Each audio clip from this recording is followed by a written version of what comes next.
ბოლო 5 დღის განმავლობაში, როგორც ხედავთ, თავარია საერთაშორისო პოლიტიკის თავარი თემა არის, რა თქმა უნდა, უკრაინის საკითხი, უკრაინის ომის დასრულების საკითხი და ეს სამშვიდობო პროცესი, რომელიც დაწყებულია უკვე თვეების განმავლობაში და ხშირად პროგრესირებს, ხშირად რეგრესს განიცდის, თუმცა ეს სამშვიდობო პროცესი მუდმივად მიმდინარეობს. ბოლო პერიოდში, ახლა ეს 20 ნოემბერი იყო, თუ არ ვცდები, როდესაც გამოჟონა, ასე ვთქვათ, 28 პუნქტიანმა გეგმამ, რომლითაც ტრამპის ადმინისტრაცია ცდილობდა რაღაც მოლაპარაკებების მაგიდასთან დაესვა რუსეთი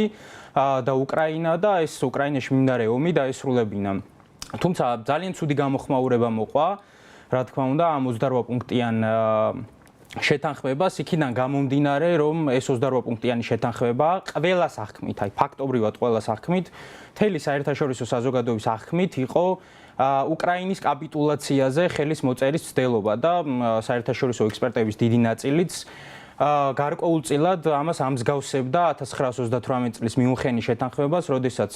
ჩეხოსლოვაკია მაშინ დატოვეს ფაქტობრივად ერთ-ერთზე ნაცისტურ გერმანიასთან, ჰიტლერის გერმანიასთან და მას აიძულეს, რომ ხელი მოეწერა ისეთ შეთანხმებისთვის, რომელიც მის ინტერესებში არ შედიოდა და ფაქტობრივად ეს იყო კაპიტულანტური შეთანხმება. ეს 28 პუნქტიანი შეთანხმებაც დაახლოებით ასეთი არის, იმიტომ რომ საერთოდ არ ასახავს არც ერთ ნაწილში ამ 28 პუნქტიანი შეთანხმების არც ერთ ნაწილში არ ასახავს უკრაინის სახელმწიფო ინტერესებს. უკრაინისთვის რაც არის ყველაზე მნიშვნელოვანი, ეს არის ის, რომ სამშვიდობო შეთანხმება უნდა გაფორმდეს ისეთი, რომ მან უნდა უზრუნველყოს გრძელვადიანი უსაფრთხოების გარანტიები უკრაინისთვის, რადგანაც ყველაზე მნიშვნელოვანი უკრაინისთვის არის ის, რომ შეძლოს რაღაცნაირად მომავალ წლებში რუსეთის აგრესიის, ხელახალი აგრესიის შეჩერება. ეხლა ჩვენ ვხედავთ, რომ რუსეთი არის დასუსტებული, როგორც სამხედრო თვალსაზრისით, ასევე ეკონომიკური თვალსაზრისით, თუმცა არ გვაქვს გარანტია, არავის არ აქვს გარანტია, რომ სიტყვაზე 5 ან 10 წელში რუსეთის პრეზიდენტი და ზოგადად რუსეთის ფედერაცია არ მოიკრებს ძალებს და ხელახალი ძალებით არ შეუტევს უკრაინას და უკვე ამ შემთხვევაში სრულად იქნება მისი მიზანი კიევის აღება და ხელისუფლების სრულად შეცვლა. უკრაინის უსაფრთხოების გარანტიებზე ფაქტობრივად არაფერი არ არის 28 პუნქტიან შეთანხმებაში ნათქვამი. რა შეიძლება იყოს ხო უკრაინის უსაფრთხოების გარანტია, შეიძლება იყოს ნატოში გაწევრიანება, ნატოს მეხუთე მუხლის მსგავსი ვალდებულების აღება, რომ ერთზე თავდასხმა ერთ ნატოს ერთ წერძო თავდასხმა ნიშნავს ყველა წერძზე თავდასხმას და მსგავსი რაღაც ჩანაწერის გაკეთება ამ შემთხვევაში ან რომელიმე ევროპული სახელმწიფოს ან ევროპული სახელმწიფოების კოალიციის ჯარების განთავსება, დისლოკაცია უკრაინის ტერიტორიაზე და არანაირი შეზღუდვა უკრაინის არმიასთან დაკავშირებით. ჩვენ რასაც ვხედავთ ამ 28 პუნქტიან შეთანხმებაში, არის ყველაფერი პირიქით, პირველ რიგში რაც ყველაზე მნიშვნელოვანია, უკრაინა კარგავს იმ ტერიტორიას, რომელსაც დღეს აკონტროლებს de facto უკრაინული ჯარი. ჩვენ ვხედავთ, რომ 2022 წლის ნოემბრის შემდეგ 3 წელი არის ზუსტად გასული და ამ 3 წელიწადში რუსეთის არმიამ დონეცკის რეგიონის ნახევრის აღება მოახერხა ცოტა მეტის და ზოგადად ამ 3 წლის განმავლობაში რუსულმა ჯარმა შეძლო მხოლოდ არასრული 1%-ის ტერიტორიების აღება უკრაინის, ხო? თუ არ ვცდები 0.97% არის. და ამ შეთანხმებით უკრაინას უწევს, რომ გაიყვანოს საკუთარი ჯარი იმ ტერიტორიებიდანაც კი, რომელსაც თვითონ აკონტროლებს და უკრაინული არმია აკონტროლებს. ამას გარდა უკრაინის უსაფრთხოების გარანტია არ არსებობს არანაირი. ნატოში ფაქტია ამ შეთანხმებაში წერია, რომ უკრაინა ნატოს წევრი ვერ გახდება და არაფერია ნათქვამი ასევე ალტერნატიულ უსაფრთხოების ალტერნატიულ გარანტიებზე, რაც შეიძლება შესთავაზონ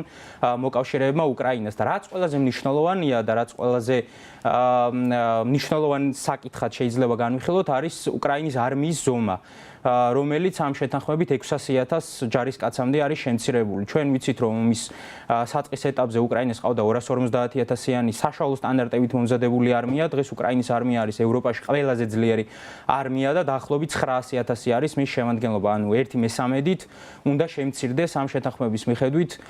უკრაინის არმიის ზომა. შესაბამისად, ფაქტობრივად და როგორც აღიქვამენ ამას სწორადად საერთაშორისო მიმოხილველები, ეს არის რუსეთის მაქსიმალური ინტერესების სია არის ერთგვარად და უკრაინა რა თქმა უნდა სწორადაც აღიქვამს ამას რაღაც კაპიტულანტურ შეთანხმებადაც. რაც შეეხება ახლა ევროპელი მოკავშირეების ალტერნატიულ მცდელობას, ჩვენ ვნახეთ რაღაც გარკვეული პუნქტები ამ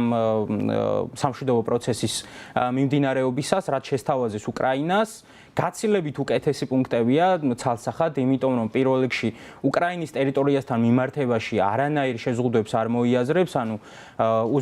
ტრამპის 28 პუნქტიანი შეთანხმებისგან განსხვავებით, ევროპელი მოკავშირეები ცალსახად აღნიშნავენ იმას, რომ დონეცკის ოლქი, მთლიანად ეს დონბასის რეგიონი, დარჩენილი ტერიტორიები, რომელიც ჯერჯერობით არის ისე უკრაინის იურისდიქციის ქვეშ, ისევ იქნება უკრაინის სუვერენული ტერიტორია, ანუ რაიმე ტერიტორიულ დათმობებზე ამ ალტერნატიულ სამშვიდობო შეთანხმებაში არ არის საუბარი. გარკვეულ პუნქტებს ამ 28 პუნქტიანი შეთანხმების იმეორებს, რაც ძირითადად ეს ევროპელი მოკავშირეების შეთავაზებული გეგმა, რაც ძირითადად ჰუმანიტარულ და ეკონომიკურ საკითხებზე და ენერგო საკითხებზე ახდენს ძირითადად აქცენტირებას, თუმცა რაც შეეხება ტერიტორიული მოწყობის საკითხებს, უკრაინის სუვერენიტეტისა და უსაფრთხოების გარანტიების საკითხებს, ამ მიმართულებით რაღაც კონკრეტული ჯერ არ არის ნამდვილად შეთავაზებული ევროპელი მოკავშირეების მხრიდან, თუმცა ამ თემებზე, ამ საკითხებზე მიმდინარეობს ძალიან აქტიური მუშაობა და ტრამპის შეთავაზებული გეგმისგან განსხვავებით, ევროპელი მოკავშირეები გარანტიას აძლევენ უკრაინას, რომ მოიფიქრებენ უსაფრთხოების ისეთ გარანტიებს, რომელიც გამორიცხავს უახლოეს წლებში რუსეთის ხელმეორე აგრესიას და შეჭრას უკრაინის ტერიტორიაზე. რა არის ის, რასაც არასოდეს დათანხმდება რუსეთი და რა არის ის, რასაც არასოდეს დათანხმდება უკრაინა? გამოიკვეთა თუ არა უკვე წითელი ხაზები? კი, ეს წითელი ხაზები ძალიან დიდი ხანია, მე ვიტყოდი უკვე გამოკვეთილია. უკრაინის შემთხვევაში წითელი ხაზი არის, რა თქმა უნდა, უსაფრთხოების გარანტიები, მყარი უსაფრთხოების გარანტიები და რა შეიძლება იყოს. ხო, აი წეღანაც ვახსენე ეს უსაფრთხოების გარანტიები. პირველ რიგში ის, რომ უკრაინული ჯარი არ უნდა შეიზღუდოს, უკრაინული ჯარის რაოდენობა და ასევე შეიარაღებაზე შეზღუდვები და ამ შეიარაღების გამოყენებაზე რუსეთის ტერიტორიაზე შეზღუდვები. პირიქით ზელენსკის ქონდა ასეთი ინიციატივა, რომ მომავალი რამდენიმე წლის განმავლობაში, აი დაახლოებით 880,000-იანი ჯარის რაოდენობა უნდა გაიზარდოს დაახლოებით 1,5 მილიონი ჯარისკაცამდე. ეს პირველ რიგში, მეორე რაც შეეხება უსაფრთხოების დანარჩენ გარანტიებს, ცხადია, ეხა ყველა ხვდებით ალბათ, რომ უკრაინა ჯერჯერობით ყოველ შემთხვევაში ნატოს წევრი სახელმწიფო ვერ გახდება და სავარაუდოა, რომ მეხუთე პუნქტის მსგავსი რაღაც ქოლგა, უსაფრთხოების ქოლგა ასევე ვერ დაიცავს უკრაინის ტერიტორიას მომავალი წლების განმავლობაში, თუმცა რაზეც მინდარეობდა ხშირად საუბარი იყო ევროპელი მოკავშირეების თუნდაც მცირე კონტინგენტის დისლოკაცია უკრაინის ტერიტორიებზე, იმისათვის, რათა აღმოიფხვრას რუსეთის ხელახალი აგრესია და ამაზე გამოთქვეს კიდევაც საკუთარი სურვილები ევროპელი სახელმწიფოების ლიდერებმა, მაგალითად იყო, რა ვიცი, მერცი იყო გერმანიის კანცლერი, რომელიც საუბრობდა ამაზე, ასევე აქტიურად საუბრობდა საფრანგეთის პრეზიდენტი მაკრონი, იმაზე, რომ მზად არის განათავსოს საკუთარი ჯარის გარკვეული ნაწილები უკრაინის ტერიტორიაზე, ამაზე თვეების განმავლობაში მინდარეობდა საუბარი და უკრაინისთვის ყველაზე კარგი უსაფრთხოების გარანტია იქნება, რა თქმა უნდა, ნატოს წევრი სახელმწიფოს ან უკეთეს შემთხვევაში რამდენიმე წევრი სახელმწიფოს ჯარების განთავსება უკრაინის ტერიტორიაზე და ეს არის პირველ რიგში წითელი ხაზი რუსეთისათვის. რუსეთისათვის, რა თქმა უნდა, ნატოში უკრაინის გაწევრიანება არის წითელი ხაზი, რომელიმე ევროპული სახელმწიფოს არმიის დისლოკაცია არის ასევე წითელი ხაზი უკრაინის ტერიტორიაზე, რადგან ეს ძალიან დიდ პრობლემებს შეუქმნის რუსეთის ხელახალ აგრესიას მომავალი წლების განმავლობაში და რა ვიცი, ერთი-ორად შემცირდება რუსეთის ხელახალი აგრესიის შანსი ამ შემთხვევაში უკრაინის ტერიტორიაზე. რუსეთისთვის ასევე წითელი ხაზი და რაც ყველაზე მტკინეული საკითხი არის უკრაინის არმია და უკრაინისათვის გაწეული დახმარება დასავლელი მოკავშირეების მხრიდან და დახმარება ძირითადად სამხედრო დახმარებას გულისხმობ. და ანუ ეს იმიტომ ხდება, რომ ჩვენ ნახეთ, რომ დაახლოებით 1 მილიონი ჯარისკაცი ომის დაწყებიდან მოყოლებული 1,5 მილიონზე მეტი ჯარისკაცი, რუსი ჯარისკაცი არის გამოთიშული უკვე ომს, ხო? და ეს არის საკმაოდ დიდი დარტყმა რუსეთისთვის, მას ჯერ ვერ აკეთებს პუტინი ყოველ შემთხვევაში, ჯერ ვერ ახერხებს საყოველთაო მობილიზაციას, იმიტომ რომ ეს არის საკმაოდ ესეთი პრობლემური საკითხი და არ არის პოპულარული გადაწყვეტილება და რუსი მოქალაქეებიც ამას საკითხს საკმაოდ ისე უყურებენ, არ სურთ მათ, რომ მოქალაქეების კიდე დიდი ნაწილი წავიდეს უკრაინაში ომში და როგორც ხედავ, ძალიან დიდია რუს ჯარისკაცებში მსხვერპლის რაოდენობა. ესეც პრობლემურ საკითხებად აღიქმება რუსეთისთვის და რაც ყველაზე მნიშვნელოვანია და ყველაზე პრობლემური რუსეთისთვის არის ზელენსკის ადმინისტრაცია. ჩვენ გვახსოვს, რომ 24 თებერვლიდან მოყოლებული, აი მას შემდეგ რაც 3 წლის წინ დაიწყო რუსეთის აგრესია უკრაინაზე, პირველი მცდელობა, ყველაზე მნიშვნელოვანი მცდელობა რუსების მხრიდან იყო ის, რომ ზელენსკის ადმინისტრაცია რაღაცნაირად გამოეთიშა ამ ომიდან და ჩაინაცვლებინა ის საკუთარი, ასე ვთქვათ, სატელიტური რეჟიმით, იქიდან გამომდინარე, რომ ზელენსკის ადმინისტრაცია იბრძვის, ზელენსკის ადმინისტრაცია ჯერ ისევ აკონტროლებს სრულად ტერიტორიას, სრულად აკონტროლებს გარკვეულ ტერიტორიებს უკრაინაში და ეს პრობლემური საკითხი არის რუსეთის პრეზიდენტისთვის. შესაბამისად, წითელი ხაზები ძირითადად ამ შემთხვევაშიც ტერიტორიულ საკითხებს შეეხება და უკრაინის მომავალ შეიარაღებას, რომელზეც სურს რომ პუტინს სურს რომ დაწესდეს გარკვეული შეზღუდვები და უკრაინამ აღარ მიიღოს ახალი შეიარაღება ამერიკელი თუ ევროპელი მოკავშირეებისგან. და უნდა ვახსენოთ კორუფციული სკანდალიც უკრაინაში არის თუ არა ეს დამატებითი ზეწოლა ვოლოდიმირ ზელენსკიზე. ცხადია, ტრამპი ძალიან ხშირად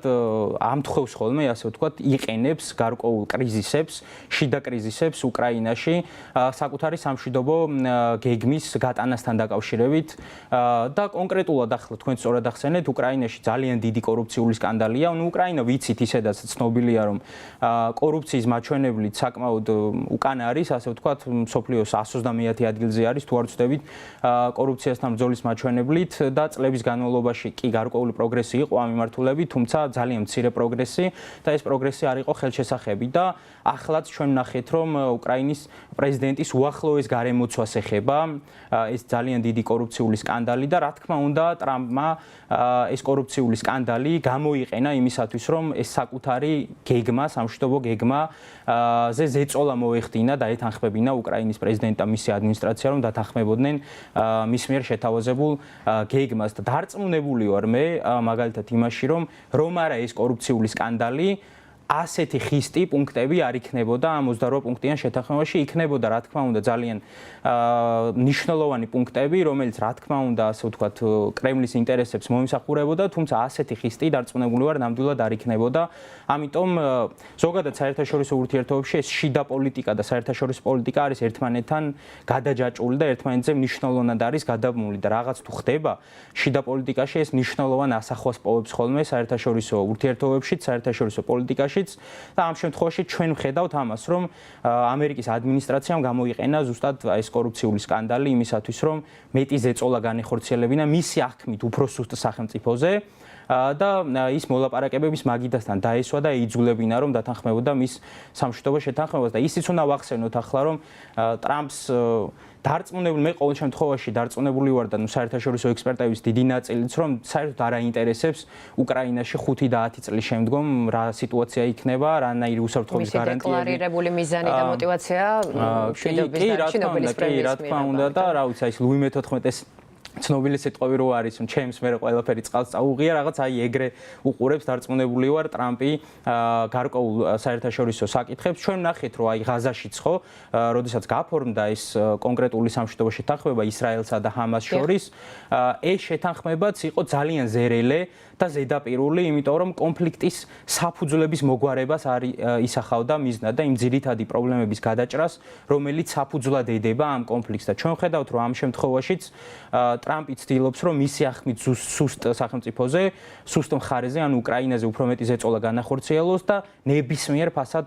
ცდილობს, რომ ეს სამშვიდობო შეთანხმება გაფორმდეს იმის მიუხედავად უკრაინის რაღაც სუვერენიტეტის გარანტიები რამდენად მყარი იქნება. დიახ, და ამასთან ერთად გიგა უნდა ვახსენოთ ისიც, რომ ჩვენ ვხედავთ და თვალს ვადევნებთ ტრამპის უახლოესი გარემოცვის განცხადებებს, რომლებიც ხშირად არის ერთმანეთისგან განსხვავებული, ხო? აქ იგულისხმება მარკო რუბიო, სტივ ვიტკოფი, ჯეიდი ვენსი და ასე შემდეგ. რამდენად არის მოლაპარაკების პროცესი დამოკიდებული პერსონალიებზე? ამაზე მსჯელობაც იქნება ძალიან საინტერესო. კი, მნიშვნელოვნად არის დამოკიდებული, მე ვიტყოდი, რომ ძალიან მნიშვნელოვნადაც არის დამოკიდებული. ჩვენ ახლა ყველაფერთან ერთად რასაც უყურებთ, ეს არის ის, რომ თეთრ სახლში ტრამპის ადმინისტრაციაში არის აზრები მნიშვნელოვნად გაყოფილი, არა მხოლოდ უკრაინის საკითხთან დაკავშირებით, მაგრამ ეს უკრაინის სამშვიდობო პროცესის საკითხთან დაკავშირებით ეს ყველაფერი გამოჩნდა ძალზედ ცალსახად და აშკარად ჩვენ ვნახეთ, რომ რუბიო იყო, სახელმწიფო მდივანი იყო ძალიან დაბნეული რაღაც მომენტებში, მან დაურეკა სენატორებს, ქონდა გამოსვლა სენატში და თქვა, რომ ეს იყო რუსული მაქსიმალისტური მოთხოვნების სია და ეს არ იყო ამერიკის შეერთებული შტატების შტატების მიერ შემუშავებული და გაგზავნილი სია უკრაინაში. მას შემდეგ რაც ის მიხვდა რომ რეალურად ეს იყო ამერიკის შეერთებული შტატების მიერ შემუშავებული ეს 28 პუნქტიანი შეთანხმება, მან შეცვალა ტონი რაღაც საკითხებთან მიმართებაში და მოუწია უკან დახევა და იმის აღიარება რომ ეს იყო ამერიკული გეგმა რეალურად. ჩვენ ვხედავთ რომ ახლა მიდის ძალაუფლების განაწილება, შიდა განაწილება ტრამპის ადმინისტრაციაში და ხშირად ისიც ძალიან ცალსახაა ხოლმე რომ ტრამპი ხშირად არ ფლობს ძალიან მნიშვნელოვან საკითხებზე ინფორმაციას. და აქედან გამომდინარეობს ისიც რომ ტრამპი ერთ დღეს რაღაც კონკრეტულ სიტყვის, მეორე დღეს სიტყვის ამ გუშინ ნათქვამისგან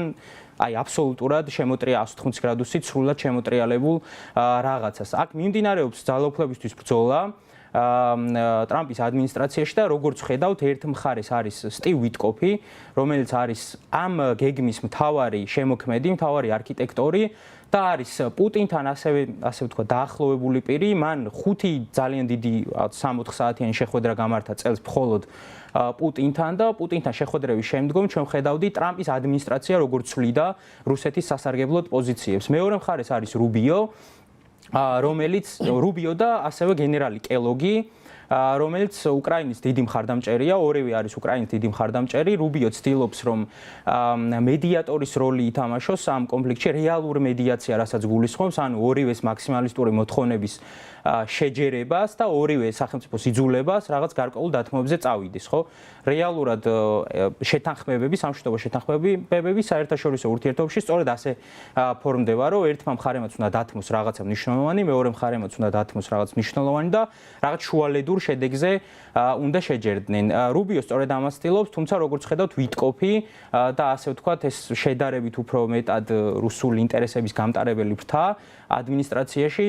უფრო მეტ ძალაუფლებას ფლობს ამ პერიოდში თეთრ სახლში, ვიდრე რუბიოს და კელოგის ფრთა და ეს იქიდანაც გამომდინარეობს, რომ წყაროების ცნობით, ანონიმური წყაროების ცნობით, ბევრი ანონიმური წყარო საუბრობს ამაზე, რომ რეალურად ეს გეგმა შეიმუშავა სწორედ ვიტკოფმა კირილ დმიტრიევთან კონსულტაციების პირობებში და მასთან კონსულტაციების შედეგად, რომელიც არის რუსეთის პრეზიდენტის მთავარი მომლაპარაკებელი ეკონომიკურ საკითხებში და უკრაინის სამშვიდობო საკითხთან მიმართებაშიც და რეალურად ის რომ რუბიომ და კელოგმა და სხვა მნიშვნელოვანმა პირებმა, რომლებიც ასე ვთქვათ, უკრაინის მხარდამჭერები, ერთგული მხარდამჭერები არიან, საერთოდ არ იცოდნენ, როგორ შემუშავდა ეს გეგმა მთელი ერთი თვის განმავლობაში, როგორ წყაროები ასახელებენ და სულ ბოლოს გაიგო ის, რომ რეალურად ეს გეგმა გამოვიდა სწორედ ვიტკოფისგან და ამერიკული მხარისგან და ეს არ იყო მხოლოდ რუსეთის მაქსიმალისტური მოთხოვნების ჩამონათვალი. ამიტომ ეს დაპირისპირება ახლა აშკარაა თეთრ სახლში და ძალიან ბევრ რაღაცას გადაწყვეტს ის თუ რომელი ფლანგი გაიმარჯვებს ამ დაპირისპირებაში. და ბოლოს ძალიან მოკლედ ნებისმიერი გეგმა, რომელსაც ხელი მოეწერება პირდაპირ ანიერებად ეხება საქართველოსაც, ხო? იმ შემთხვევაში თუ კი ვოლოდიმირ ზელენსკის მოუწევს მისთვის საკმაოდ რთულ პირობებზე დათანხმება, ეს რა გავლენას მოახდენს საქართველოს? ცხადია, საქართველოზე მოახდენს ყველაზე დიდ გავლენას სწორედ ის უკრაინაში მიმდინარე სამშვიდობო მოლაპარაკებები მოახდენს საქართველოს მომავალზე. იქიდან გამომდინარე, რომ საქართველო პატარა სახელმწიფოა, საერთაშორისო ურთიერთობებში მას მნიშვნელოვანი შედარებითი ძლიერება არ გააჩნია, არც სამხედრო, არც ეკონომიკური, არც პოლიტიკური თვალსაზრისით. მას უწევს დაელოდოს დიდ სახელმწიფოებს შორის დაპირისპირებას, ამ დიდ სახელმწიფოების დაპირისპირებაში გამოჩნდება რეალურად სად იქნება საქართველოს ადგილი, ხო? ისიც მეტყოლებს იმ ფაქტზე, რომ რეალურად უკრაინის საკითხი გადაწყვეტს საქართველოს მომავალს, რომ ერთ წელზე მეტი არის საქართველოში არჩევნების ჩატარებიდან მოყოლებული, გასული, ხო, ანუ გაყალბებული არჩევნებიდან მოყოლებული და თითქმის ერთი წელი მას შემდეგ, რაც დე-ფაქტო პრემიერმა კობახიძემ თქვა, რომ ის აჩერებს 2028 წლამდე ევროინტეგრაციის პროცესს და აქედან მოყოლებული რეალურად ჩვენ ველოდებით ამერიკის შეერთებული შტატების მოქმედი ადმინისტრაციის მხრიდან რა ნაბიჯები გადაიდგება საქართველოსთან მიმართებაში, ხო? და ჩვენ დავინახეთ, რომ მთელი ერთი წლის განმავლობაში საქართველოს საერთოდ არ არის ნახსენები ამერიკის შეერთებული შტატების მხრიდან, ერთადერთხელ განაცხადა რუბიომ და ისიც იყო რაღაც ძალიან, ასე ვთქვათ, ორაზროვანი განცხადება, ორაზროვნად იყო აღქმული ეს განცხადება შესაბამისად ჩვენ ისევ ლოდინის რეჟიმში ვართ, ხო? რეალურად როგორც გადაწყდება ეს უკრაინაში მიმდინარე საკითხები სამშვიდობო შეთანხმებას, სწორედ ისე გადაწყდება საქართველოს ბედი, საქართველოს მომავალიც და რა თქმა უნდა ძალიან რთულ პირობებში აღმოჩნდება ქართველი ხალხი ამ შემთხვევაში თუ უკრაინის სუვერენიტეტის გარანტიები არ იქნება რეალურად უზრუნველყოფილი, თუ იმ შემთხვევაში თუ უკრაინის სახელმწიფოს რომელიც 3 წელიწად-ნახევრის განმავლობაში სოფლიოში მეორე არმიას ებრძვის და აკავებს და ამ შემთხვევაშიც კი არ იქნება მიღწეული ისეთი შეთანხმება რომელიც უსაფრთხოების გარანტიებს უზრუნველყოფს, საქართველოს საერთოდ არ ვიცი როგორ თქვა ამ შემთხვევაში საქართველოს არავინ არაფერს არ შეეკითხება და ამ შემთხვევაში დე-ფაქტო რეჟიმი უფრო მეტად გაძლიერდება. ჩვენ ვხედავთ რომ ის ბოლო რამდენიმე დღის განმავლობაში იქითა ფლანგზე, ანუ ხელისუფლების მხრიდან და ხელისუფლებასთან დაახლოებული წრეებში არის ერთგვარი ჟრიამული და მხიარულება იმასთან დაკავშირებით, რომ უკრაინას აი თითქოს ხო ხედავთ, გეუბნებოდით, რომ უკრაინას აიძულებენ, რომ კაპიტულანტურ ხელშეკრულებაზე მოაწეროს ხელი. თუმცა დარწმუნებული ვარ, რომ ეს ასე არ მოხდება. ტრამპის ადმინისტრაციამ კონკრეტული ვადაც რომ მისცეს ზელენსკის და მის ადმინისტრაციას რომ ხელი მოაწეროს კაპიტულანტურ შეთანხმებას, ხელი ნამდვილად არ მოეწერება ამ შეთანხმებას და ამას ადასტურებს ისიც რომ 21 ნოემბერს სახელმწიფო მიმართვა განახორციელა ზელენსკიმ და იქ განაცხადა რომ თუ მას ღირსების დაკარგვაზე იყო ღირსების დაკარგვასა და ძიმე ცივ ზამთარ შორის თუ იქნება არჩევანი, გასაკეთებელი უკრაინელი ხალხი ამ უკანასკნელს აირჩევს, იმიტომ რომ უკრაინელ ხალხს რეალურად დასაკარგი აქვს ყველაფერი. ამერიკის შეერთებული შტატების ადმინისტრაციას ბევრად უფრო ნაკლები აქვს დასაკარგი. ამიტომ დარწმუნებული ვარ, რომ უკრაინის საკითხი ასე არ გადაწყდება, ეს 28 პუნქტიანი გეგმას არ დათანხმდება, რა თქმა უნდა, უკრაინა და შეხედავს ევროპელი მოკავშირეების ალტერნატიული გეგმა რამდენად შესაბამისობაში იქნება მის სახელმწიფო ინტერესებთან და თუ იგრძნობს ზელენსკის ადმინისტრაცია და მას მხარს დაუჭერს უკრაინელი ხალხი, უკრაინელი საზოგადოება, მაშინ ამ შემთხვევაში რაღაც კონკრეტული შეთანხმება იქნება გაფორმებული. თუმცა თუ უკრაინის უსაფრთხოების გარანტიები არ იქნა უზრუნველყოფილი, მე მყარად ვარ იმაში დარწმუნებული, რომ ზელენსკის ადმინისტრაცია კაპიტულანტურ შეთანხმებას ნამდვილად არ მოაწერს ხელს.